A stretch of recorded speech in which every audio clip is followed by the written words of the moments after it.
같은 일주일, 한 사람은 끝없는 불안을 견뎠고 다른 한 사람은 바쁨 속에서 놓쳤습니다.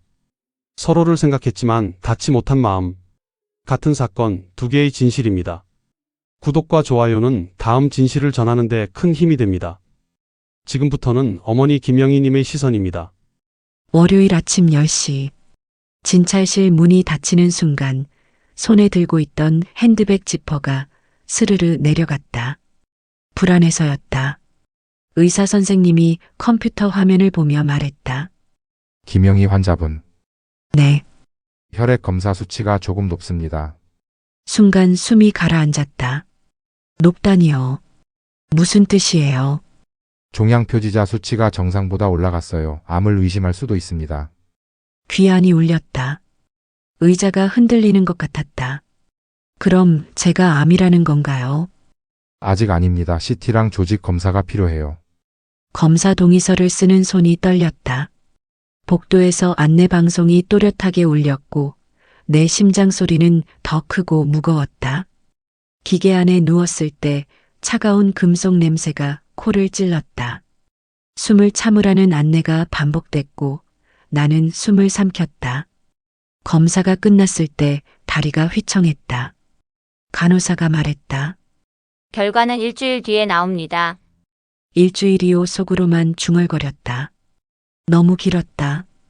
병원을 나서며 딸 이름을 찾았다. 민지에게 전화하고 싶었다. 하지만 오전에 민지에게서 온 카톡 내용이 생각났다. 오늘도 야근 예정.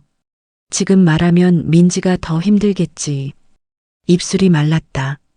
버스 창밖에서 햇빛이 스쳤다. 다들 아무렇지 않은 얼굴로 걷고 있었다. 나는 혼자였다.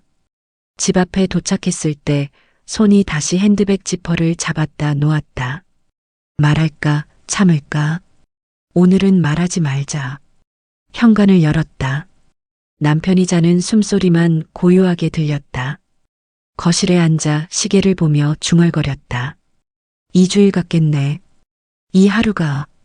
그리고 다시 아무도 모르는 불안이 가슴 깊이 내려앉았다. 화요일 새벽 5시. 잠에서 여러 번 깼다.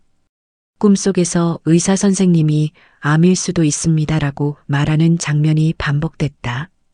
식은땀이 이마에 맺혔다. 부엌 불을 켜자 희미한 형광등 소리가 귀에 스며들었다. 시계를 보며 중얼거렸다. 이제 6날 중 하루가 지난 거네. 마음이 더 무거워졌다. 남편이 졸린 얼굴로 나왔다. 여보, 왜 이렇게 일찍 일어났어? 그냥 잠이 안 와. 어디 아파? 아니야. 괜찮아. 말을 삼키는 순간 커피 향이 천천히 번졌다. 남편은 내 얼굴을 보며 한숨을 쉬었다. 영희야, 정말 아무 일 없는 거 맞아? 대답하려 입술을 열었다가 닫았다. 심장 안 좋은 남편에게는 절대로 걱정을 주고 싶지 않았다. 응, 그냥 잠이 설쳤어. 남편이 방으로 들어간 뒤 거실은 다시 조용해졌다. 정막이 더 불안을 키웠다. 핸드폰을 들었다. 민지에게 문자를 쓰기 시작했다. 엄마가 어제 병원 갔어. 검사 받았는데. 손가락이 멈췄다. 전송 버튼 위에서 떨리기만 했다. 아니야. 지금 말하면 애가 일에 집중 못하겠지. 문자를 지웠다. 화면이 꺼지자 마음도 함께 꺼지는 느낌이었다. 아침을 준비하며 냄비에서 끓는 소리가 크게 들렸다. 평소 같으면 자연스러웠을 소리인데 오늘은 귀를 찌르는 것처럼 들렸다. 암이면 어쩌나. 항암 치료하면 머리도 빠진다던데 생각이 꼬리를 물었다. 남편이 식탁에 앉았다. 맛있어? 응. 거짓말이었다. 밥알이 목에서 걸렸다. 설거지를 하다가 물 흐르는 소리를 한참 바라보았다. 끝도 없이 흐르는 물처럼 불안도 멈추지 않았다. 소파에 앉아 텔레비전을 켰지만 화면만 보일 뿐 내용은 하나도 들어오지 않았다. 결국 다시 핸드폰을 들고 검색창을 열었다. 종양 표지자 높으면 검색 결과가 쏟아지는 순간 손끝이 얼어붙었다. 암일 가능성이 높다는 글들이 눈에 박혔다. 숨이 가빠졌다. 핸드폰을 던지듯 내려놓고 눈을 감았다. 오늘 하루 어떻게 버티지? 거실의 고요가 내 불안을 더 크게 울리고 있었다. 목요일 밤 11시. 침대에 누웠지만 눈꺼풀이 감기지 않았다. 남편의 가벼운 코 고는 소리가 방 안에 퍼졌고 그 잔잔한 소리마저 마음을 불편하게 했다. 천장을 보니 희미한 그림자가 흔들렸고 시계를 보니 11시 20분. 오늘도 이렇게 밤이 길구나. 중얼거리며 몸을 돌렸다. 거실로 나오니 전등빛이 희미하게 번졌다. 소파에 앉아 핸드폰을 켰다. 민지 사진이 화면에 떴다. 전화를 걸까 했다가 밤이라는 이유로 그리고 혹시 놀랄까 하는 걱정으로 다시 화면을 꺼버렸다. 부엌에서 물을 마셨다. 컵에 닿는 찬물이 손끝에 퍼지는데도 마음은 더 뜨거워졌다. 냉장고 문을 열었다가 아무것도 손에 잡히지 않아 곧 닫았다. 금속 문짝이 닫히는 소리가 유난히 크게 들렸다. 텔레비전을 아주 작은 소리로 켜자 오래된 영화가 나오고 있었다. 화면 속 주인공들은 사랑을 이야기하고 웃었지만 내 심장은 점점 옥죄어 왔다. 저 사람들은 아무 걱정 없나 눈물이 저절로 흘렀다. 손등으로 닦아도 계속 흘렀다. 남편을 깨울까봐 소리도 제대로 내지 못한 채 입술만 떨렸다. 자정 무렵 다시 방으로 들어가려다 소파에 기대어 잠시 눈을 감았다. 눈물이 마르기도 전에 또 고였다. 암이면 치료는 얼마나 아플까? 민지는 어떻게 될까? 남편은 생각이 꼬리를 물었다. 막을 수 없었다. 시계를 보니 새벽 2시. 결국 침대로 돌아왔다. 남편은 깊이 자고 있었다. 이불 끝을 살짝 잡아당기며 누웠다. 눈을 감아도 검은 화면 뒤로 의사 선생님의 말이 반복되었다. 종양 표지자 수치가 높습니다. 마치 귀 속에서 다시 들리는 듯했다. 머리맡에 놓인 핸드폰을 켰다가 다시 끄기를 몇 번이나 반복했다. 민지 번호를 눌러볼까? 아니야, 전화하면 분명 놀랄 거야. 그 걱정이 또 날 붙잡았다. 민지야, 엄마가 무서워. 속으로만 말했다.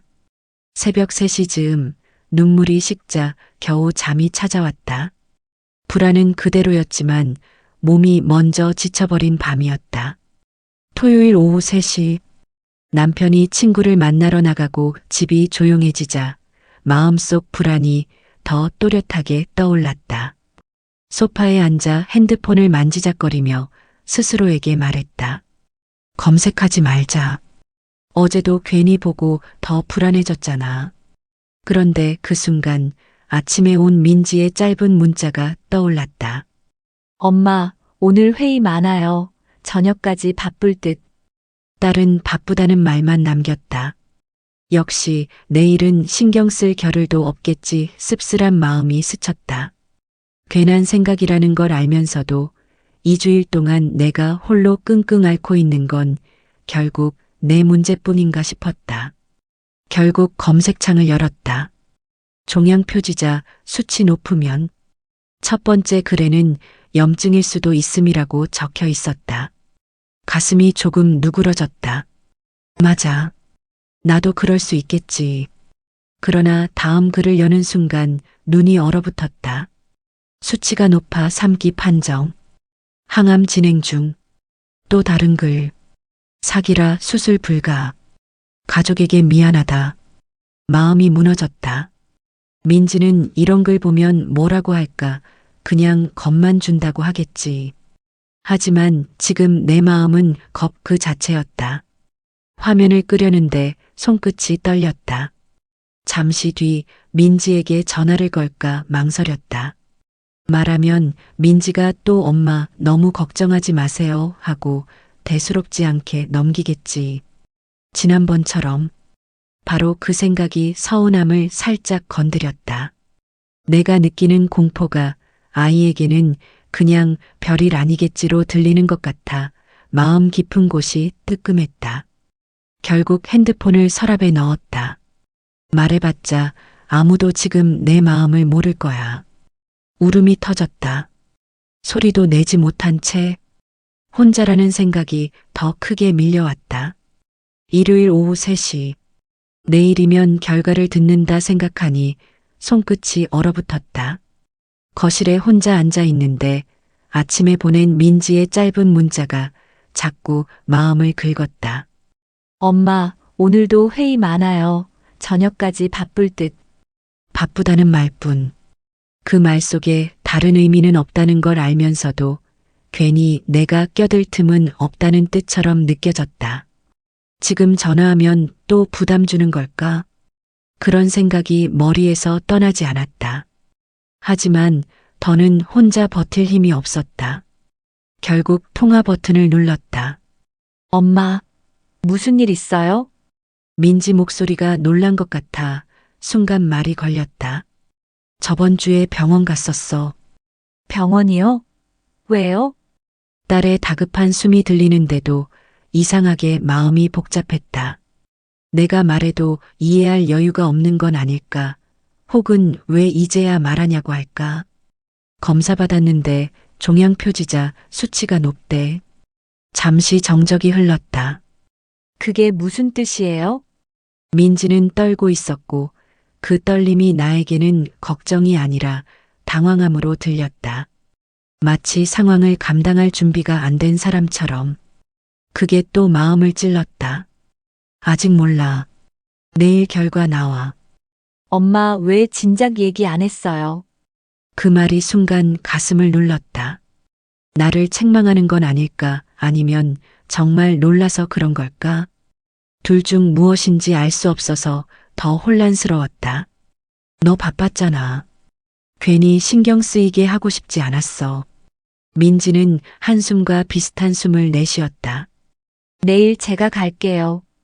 말은 고마운데 말투가 조금 굳어 있었다. 바쁜 와중에 억지로 일정을 비트는 건 아닐까? 그 생각이 또 내 마음을 흔들었다. 전화를 끊고 나서도 마음이 편해지지 않았다. 오히려 더 복잡했다. 민지가 옆에 있다고 해도 이 마음을 다 알까? 따뜻해지기엔 아직 조금 모자란 그런 오후였다. 월요일 아침 8시. 결과를 듣는 날이라 그런지 손끝까지 힘이 들어가지 않았다. 거울을 보니 얼굴이 하얗게 질려 있었고 단추를 잠그는 손이 몇 번이나 헛돌았다. 부엌에서 남편이 말없이 상을 차리고 있었다. 밥 조금만 먹어. 입맛이 없어. 그 말이 진심이었지만 남편은 내 얼굴을 살피며 더 묻지 않았다. 그의 걱정을 더 키우고 싶지 않아 억지로 한 숟가락을 삼켰다. 밥알이 목에 걸리는 느낌마저 불안하게 울렸다. 현관을 나서자 찬 공기가 뺨을 스쳤다. 차에 올라타 병원으로 향하는 길, 민지가 보내둔 메시지가 다시 떠올랐다. 엄마, 오전만 시간 빼놨어요. 늦지 않을게요. 고마우면서도 오전만이라는 단어가 마음에 걸렸다. 역시 바쁜 아이에게 내일이 또 부담이 되는 건 아닐까? 그 생각이 불시에 불편함처럼 밀려왔다. 병원 앞에 도착하니 민지가 서 있었다. 엄마, 민지가 다가와 안아줬지만 나는 잠깐 멈칫했다. 너무 갑작스럽게 안아와서인지 아니면 내가 아직 준비가 안 돼서인지 모르겠다. 괜찮아? 응, 너는 바쁠 텐데 괜찮겠어? 내 말에 민지가 잠시 눈을 피했다. 그 짧은 눈빛이 또 마음을 찔렀다. 대기실에 앉자 다른 환자들의 숨소리, 의자 끄는 소리, 접수 창구의 안내음까지 모든 소리가 크게 들렸다. 민지가 옆에서 내 손을 잡았지만 이상하게 그 온기가 불안과 뒤섞여 더 복잡한 마음을 만들었다. 김영희 환자분. 드디어 이름이 불렸다. 일어서는 다리가 흔들렸다. 민지와 남편이 양옆에서 받쳐주었지만 그 순간에도 머릿속에는 이상한 생각이 스쳤다. 이제서야 함께 서 있네. 진찰실 문 앞에서 나는 잠시 숨을 들이켰다. 오늘 무슨 말이든 들을 수 있겠지. 나 자신에게 하는 말이었지만 확신은 없었다. 불안과 기대, 서운함과 미안함이 한데 섞여 가슴을 계속 눌렀다. 그리고 문이 열렸다. 진찰실 문을 나오는 순간 다리가 순간 힘을 잃었다.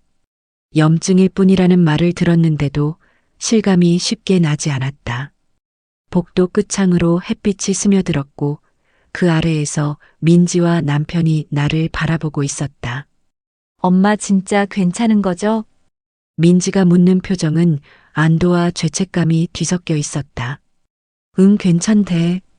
말을 하면서도 목이 떨렸고 겨우 입꼬리가 올라갔다. 그런데 민지가 내 손을 꼭 잡으며 말했다. 엄마 앞으로는 이런 일 혼자 견디지 마요.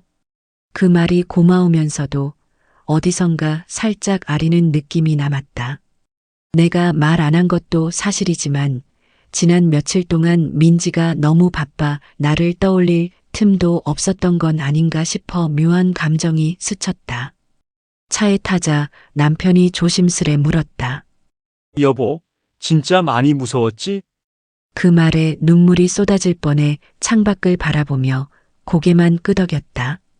민지 목소리가 조용히 이어졌다. 엄마, 지난주에 제가 전화 못 받은 날들 계속 마음에 걸렸어요. 그 말이 위로인지 변명인지 헷갈렸다. 이해는 가지만 그 며칠이 내겐 지옥 같았기 때문이다. 집에 도착하니 공기가 아침보다 따뜻하게 느껴졌다.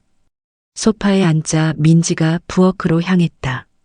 엄마 오늘은 제가 퇴근하는 대로 와서 저녁 준비할게요. 그 뒷모습을 보는데 바쁜 와중에 억지로 시간을 내는 건 아닐까 하는 생각이 또 스쳤다.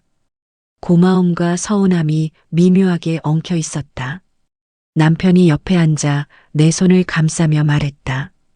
이제 좀 편해졌지? 응, 그런데 마음이 완전히 풀린 건 아니야. 남편이 고개를 끄덕였다. 민지가 퇴근하고 집으로 오자 부엌에서 들려오는 칼 도마 소리가 규칙적으로 울렸다. 민지가 이렇게 곁에 있는데도 지난 며칠의 무력감과 외로움이 완전히 사라지진 않았다. 그래도 오늘은 좀 숨이 쉬어지네. 나는 조용히 그렇게 중얼거렸다. 화요일 아침 7시 40분. 눈을 뜨자마자 어제의 일이 스쳐 지나갔다. 암이 아니다. 그 말이 아직도 귓가에 남아 있었지만 마음 한가운데에는 미세하게 굳은 돌처럼 남아있는 감정이 있었다. 거실로 나오니 햇빛이 부드럽게 스며들었고 식탁 위에 남편이 미리 꺼내둔 컵이 놓여 있었다. 여보, 조금 나아 보이네. 응몸은 그래. 말끝이 조금 흐렸다. 남편은 이유를 묻지 않고 커피를 내렸다. 고소한 향이 퍼지는데도 어딘가 마음이 평평해지지 않았다. 밥을 먹으며 민지에게 문자를 보냈다. 민지야, 어제 고마웠어. 잘 잤니? 잠시 뒤 답장이 왔다. 엄마, 잘 잤어요? 오늘은 마음 편하게 보내요. 문장을 읽는 순간 따뜻했지만 어딘가 조금 간질거렸다. 지난주 내내 연락이 없던 날들이 떠올랐기 때문이다. 이해하려 해도 완전히 지워지지 않는 감정의 잔흔이랄까? 식사를 마치고 설거지를 하다가 문득 민지가 병원에서 했던 말이 떠올랐다. 엄마, 앞으로 이런 일 혼자 견디지 마요. 그 말은 분명 진심인데 그 진심이 닿기까지 내가 얼마나 오래 혼자 버텨야 했는지 생각나 또 마음이 묘했다. 거실 소파에 앉아 창밖을 바라보았다. 파란 하늘 아래 사람들은 평소처럼 걸어가고 있었다. 그제야 조금 평범한 일상이 돌아온 게 실감났다. 그러나 마음속에서는 여전히 작은 목소리가 속삭였다. 민지는 오늘 얼마나 바쁠까? 어제처럼 시간을 낼 수는 없겠지. 그런 생각이 스치자 스스로도 내가 왜 이렇게 복잡한 감정을 갖고 있는지 알 수 없었다. 고마움과 서운함이 나란히 자리를 차지하고 있었다. 그럼에도 불구하고 한 가지는 분명했다. 살아있다는 게 얼마나 귀한지 다시 배웠다. 나는 조용히 숨을 들이켰다. 따뜻한 공기가 가슴 깊숙이 내려갔다. 그래, 오늘은 조금씩 나아져 보자. 혼잣말을 하며 다시 일어섰다. 평범한 하루가 시작되는 중이었다. 어머니는 말하지 못했고 딸은 일상에 치여 다가서지 못했습니다. 이제 같은 일주일을 딸 박민지님의 시선에서 바라봅니다. 월요일 오전 10시. 모니터 화면을 보고 있었지만 글자가 전혀 눈에 들어오지 않았다. 어제 저녁 통화에서 엄마가 그냥 검진 좀 받으러 간다고 했던 말이 계속 머릿속을 맴돌았다. 평소랑 다르지 않은 말투였기에 별일 아니라고 생각했지만 이상하게 마음 한편이 계속 걸렸다. 핸드폰을 들어 엄마 번호를 누르려다가 멈췄다. 지금쯤 검사 중일 텐데 방해하면 어쩌나 그런 생각이 들었다. 책상 위에 놓인 팀 프로젝트 일정표가 시야를 가로막았다. 오늘 오전 미팅, 오후 보고서, 제출, 마감까지 남은 2주일. 숨 돌릴 틈이 없었다. 11시 조금 넘어서 팀장이 다가왔다. 민지 씨, 이 부분 오늘 안에 반영 가능할까요? 네, 해볼게요. 대답은 했지만 머릿속은 여전히 엄마였다. 검사라고 했는데 무슨 검사였지?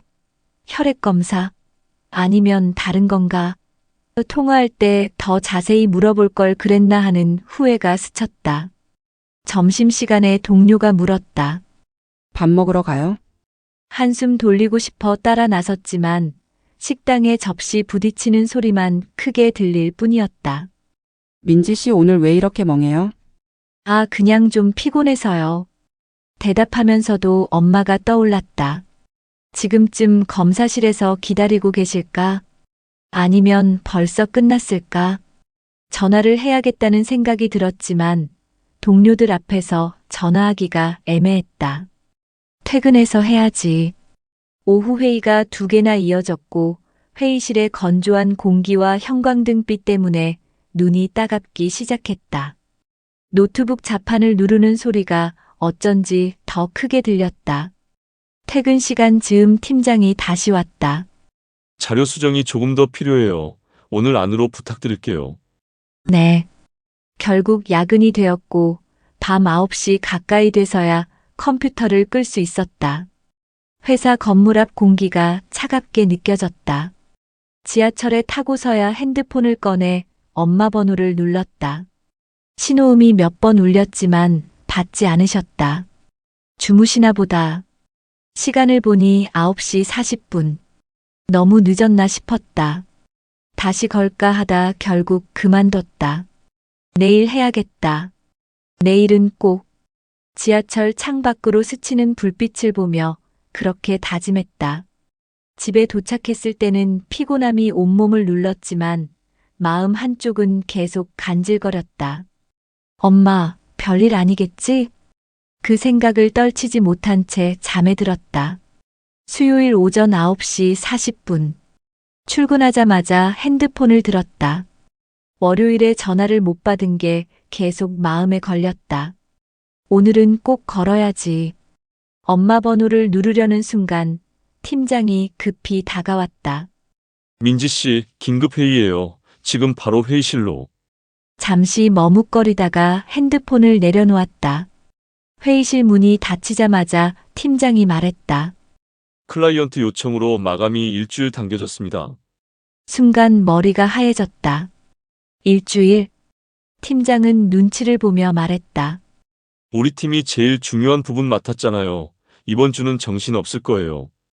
회의는 2시간 넘게 이어졌다. 벽식의 초침 소리가 유난히 크게 들렸다. 엄마 생각 때문에 집중이 잘 안 되는데 점점 쌓여가는 업무 압박이 숨을 막았다. 정오에 회의가 끝나자마자 핸드폰을 다시 들었다.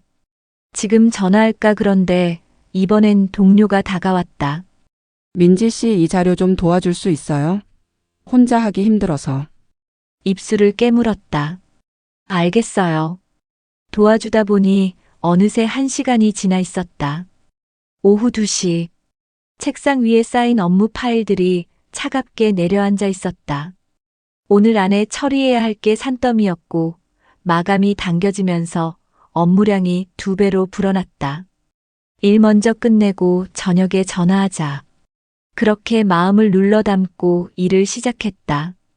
오후 5시, 6시, 7시.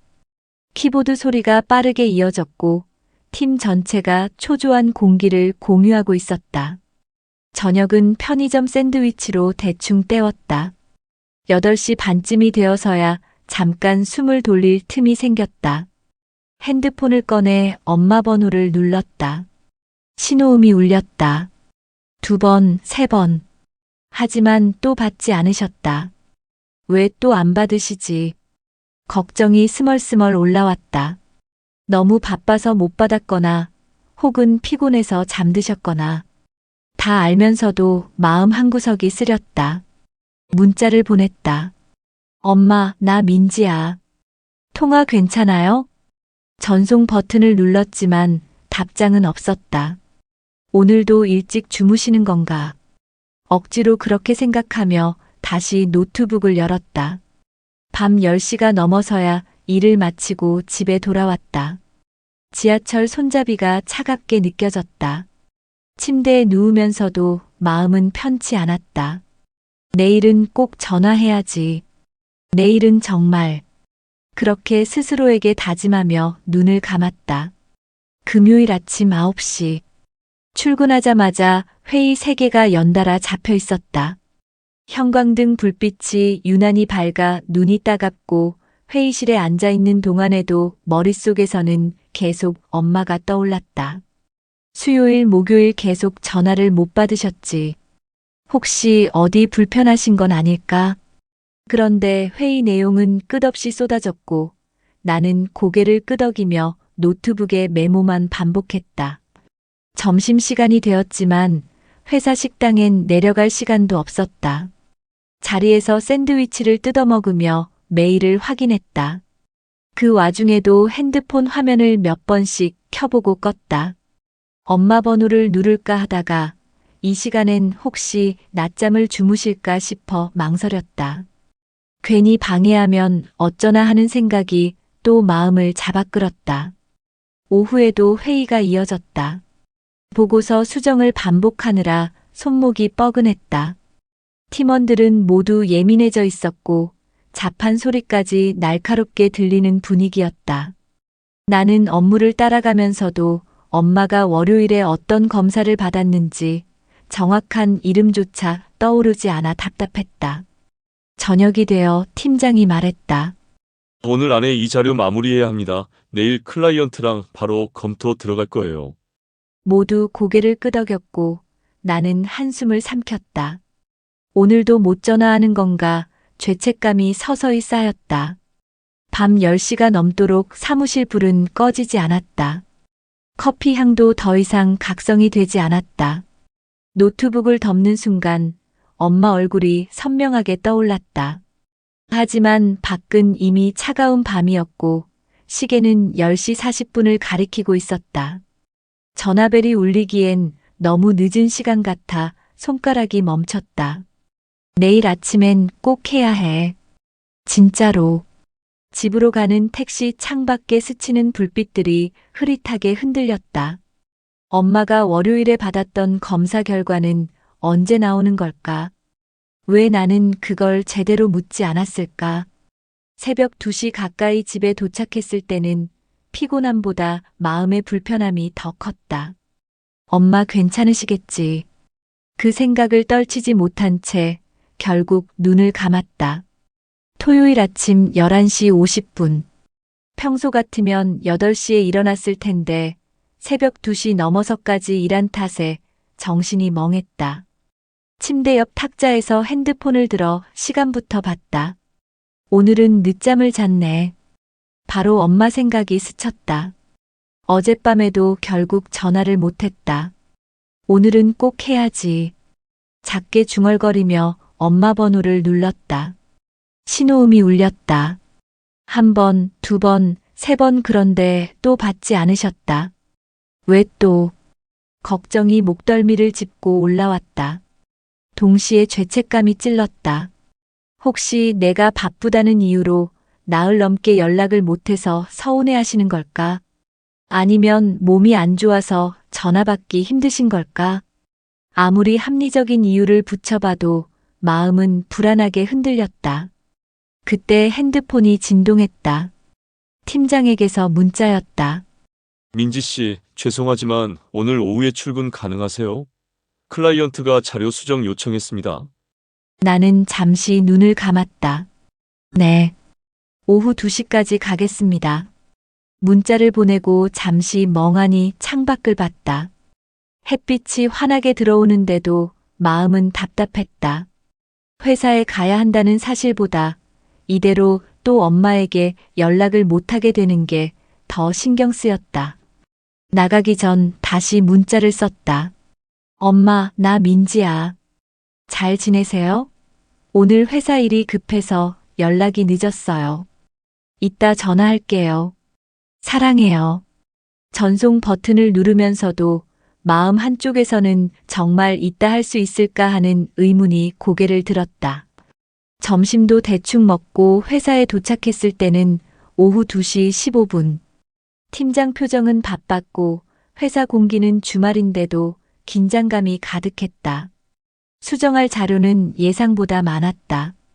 그래프, 보고서, 흐름, 숫자 정리까지 끝이 보이지 않았다. 민지 씨 이것도 한번 봐주세요. 동료의 요청에 고개를 끄덕이면서도 머릿속은 계속 엄마 쪽으로 기울었다. 그 와중에 핸드폰 진동이 울렸다. 엄마에게서 답장이 와 있었다. 민지야, 엄마도 잘 지내 바쁜데 너무 무리하지 마라 사랑한다. 그 문장을 보는 순간 가슴 한가운데가 묘하게 저렸다. 안심과 미안함이 동시에 밀려왔다. 엄마가 아프시지 않으니까 나를 배려해서 이렇게 쓰신 건가. 그 생각이 들자 눈시울이 순간 뜨거워졌다. 일은 밤 9시 넘어서야 마무리됐다. 사무실 밖 공기가 한층 차가웠다. 집으로 가는 길에 엄마에게 전화를 걸까 고민했지만 시계는 이미 밤 10시를 가리켰다.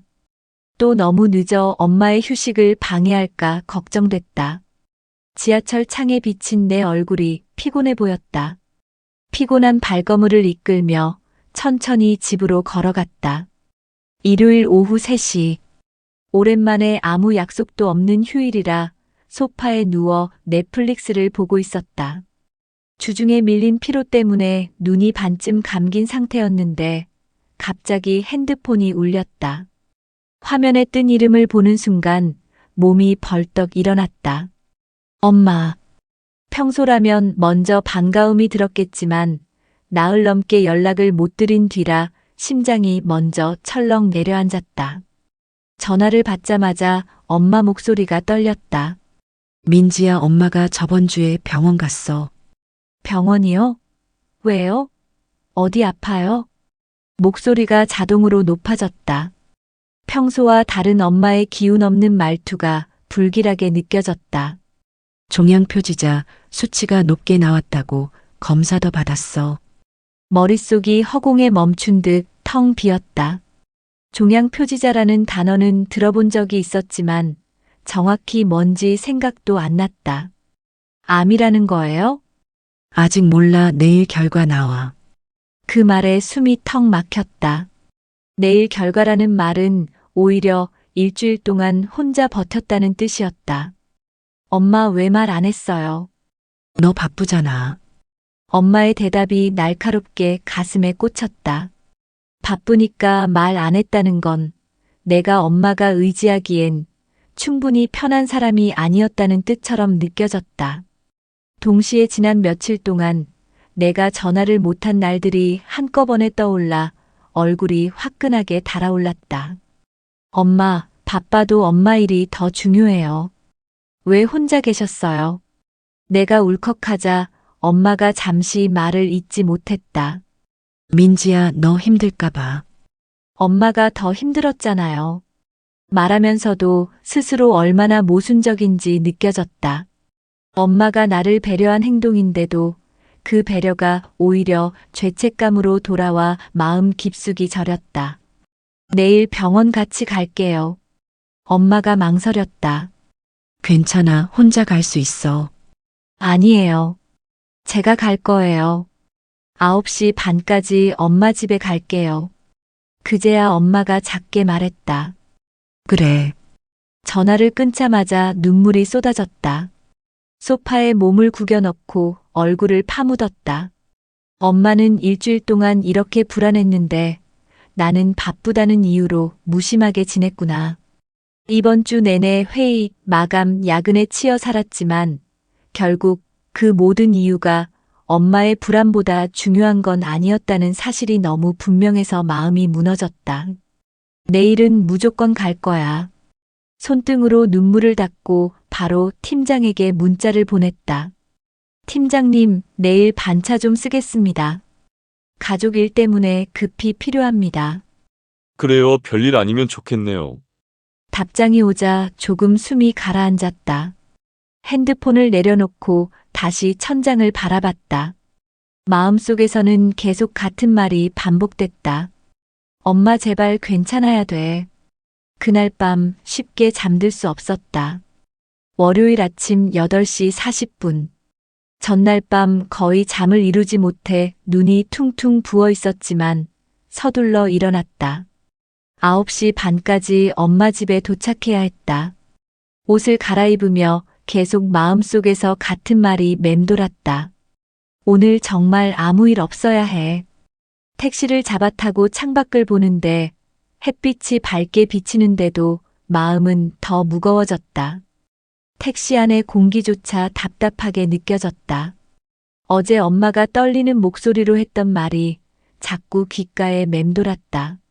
민지야, 엄마가 종양 표지자 수치가 높대. 생각만으로도 가슴이 다시 철렁 내려앉았다. 9시 반 정각에 엄마 집 앞에 도착했다. 초인종을 누르자 엄마가 문을 열었는데 일주일 사이에 마른 얼굴이 먼저 눈에 들어왔다. 엄마. 말이 끝나기도 전에 안아드렸다. 엄마의 체온이 예전보다 차갑게 느껴져 심장이 더 내려앉았다. 아빠도 뒤에서 조용히 나와 신발을 신으며 말했다. 가자. 셋이 함께 차에 올랐다. 오늘만큼은 내가 운전대를 잡았다. 엄마는 뒷자리에서 조용히 창밖만 보고 계셨다. 걱정이 가라앉기를 바라며 말을 꺼냈다. 엄마 괜찮아요. 오늘은 꼭 좋은 결과일 거예요. 엄마는 짧게 응하고 대답했지만 그 안에 담긴 긴장감이 뚜렷하게 느껴졌다. 병원에 도착해 접수를 하고 대기실 의자에 앉았는데 엄마 손이 미세하게 떨리고 있었다. 나는 엄마 손등 위에 손을 살짝 올렸다. 엄마, 저 여기 있어요. 혼자 아니에요. 엄마는 억지 미소를 지으며 고개를 끄덕였지만 눈동자가 계속 흔들렸다. 김영희 환자분. 간호사가 부르는 순간 엄마가 작게 숨을 들이켰다. 나도 동시에 목이 바짝 말랐다. 아빠와 함께 자리에서 일어나 진찰실로 들어갔다. 의사 선생님이 컴퓨터 화면을 보며 한동안 아무 말도 하지 않았고 그 짧은 침묵조차 나에게는 몇 분처럼 느껴졌다. 머릿속에서는 온갖 최악의 상상들이 스쳐갔다. 제발, 제발 아니라고만 해주세요. 드디어 의사가 입을 열었다. 검사 결과 나왔습니다. 엄마가 의자 끝에 걸터앉듯 긴장했고 나는 무의식적으로 엄마 손을 꽉 잡았다. 다행히 암이 아닙니다. 염증 때문입니다. 그 순간 세상이 멈춘 듯 했다가 다시 눈부실 만큼 빠르게 돌아오는 느낌이었다. 정말요? 엄마의 떨림이 가라앉지 않은 목소리에서 안도와 믿기지 않음이 동시에 묻어났다. 내 염증약 드시면 괜찮아지십니다. 그 말을 듣는 순간 눈물이 너무 빨리 차올라 참을 수가 없었다.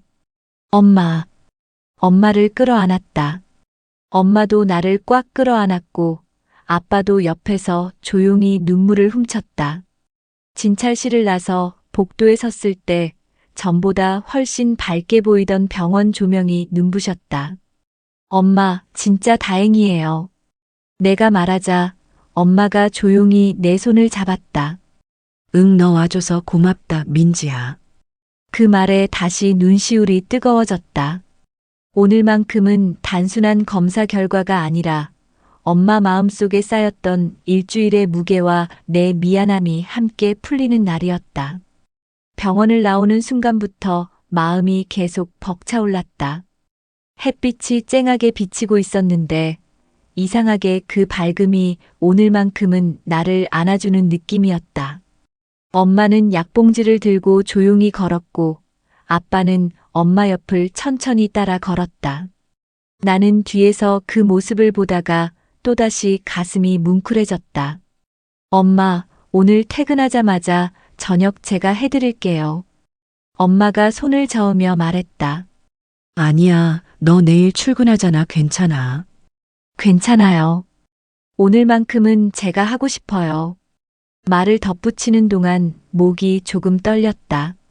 엄마가 힘들었던 일주일이 떠올라서였다. 집에 도착해 엄마를 소파에 앉히고 부엌으로 들어갔다. 냉장고를 열어 반찬들을 하나씩 꺼내는데 그동안 엄마가 이 부엌에서 혼자 끼니를 챙기며 얼마나 많은 걱정을 삼켰을까 생각하자 눈이 뜨겁게 달아올랐다. 민지야, 힘들면 그냥 시켜 먹자.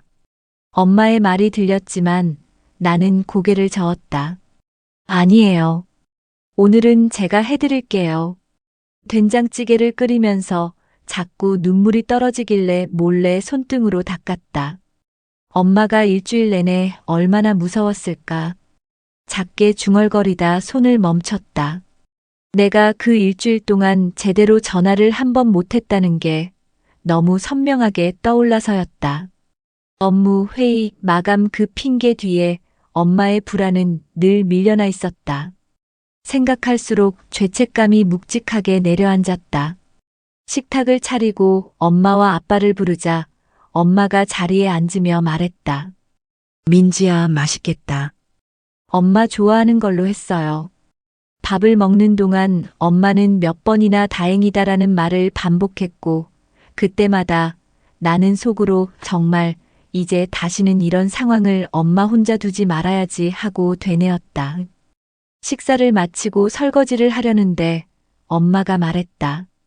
민지야, 오늘 여기서 자고 가면 내일 힘들잖아. 괜찮아요. 여기서 바로 출근해도 돼요. 엄마 표정이 살짝 흐트러졌다. 그래, 같이 자자. 그 말이 마치 지난 일주일간의 외로움을 조심스럽게 내보내는 것처럼 느껴져 가슴이 저릿했다. 밤이 깊어졌고 나는 엄마 방에서 함께 누웠다. 어둠 속에서 엄마가 조용히 말했다. 민지야, 네, 엄마. 오늘 와줘서 고맙다. 그 말은 단순한 감사가 아니라 일주일 동안 나 혼자였어라는 속마음까지 담긴 것처럼 들려서 눈물이 바로 고였다. 엄마, 제가 더 미안해요. 엄마가 손을 살며시 내 손 위에 올렸다. 사랑한다, 민지야. 저도 사랑해요. 그렇게 손을 꼭 잡은 채 눈을 감았다. 오늘만큼은 정말 가족이 서로의 곁이 됐다는 게 마음 깊이 느껴졌다. 화요일 아침 6시 30분. 눈을 뜨니 엄마 방의 공기가 조용했다. 엄마가 아직 주무시는 것 같아 최대한 소리를 줄이며 세안을 하고 옷을 갈아입었다. 부엌에 내려가 밥을 짓고 국을 데우는데 어제 병원에서 들었던 의사 말이 다시 떠올랐다. 염증입니다. 그 한마디가 이렇게 큰 안도감을 줄 줄 몰랐다. 그때 방문이 열리고 엄마가 나오셨다. 민지야, 벌써 일어났어? 네, 출근해야 해서요. 아침 드세요. 엄마는 고맙다며 자리에 앉았고 나는 약통을 건네며 말했다. 엄마, 약 꼭 드셔야 해요. 점심에도요. 엄마가 고개를 끄덕이자 비로소 조금 안심됐다. 아빠까지 함께 식탁에 앉자 오랜만에 평온한 느낌이 들었다. 그러나 마음 한쪽에서는 지난 일주일 동안 엄마가 혼자 견딘 시간을 떠올리며 또 미안함이 밀려왔다. 민지야, 너무 무리하지 마. 엄마의 말에 순간 목이 조금 떨렸다. 저는 괜찮아요. 다음 검사도 제가 같이 갈게요. 바쁠 텐데. 괜찮아요. 약속했잖아요. 출근 시간에 맞춰 현관으로 나서며 엄마를 안아드렸다. 엄마, 오늘도 쉬고 약 꼭 드세요. 응, 조심해서 가. 문을 닫고 계단을 내려오는데 마음이 묘하게 찌릿했다.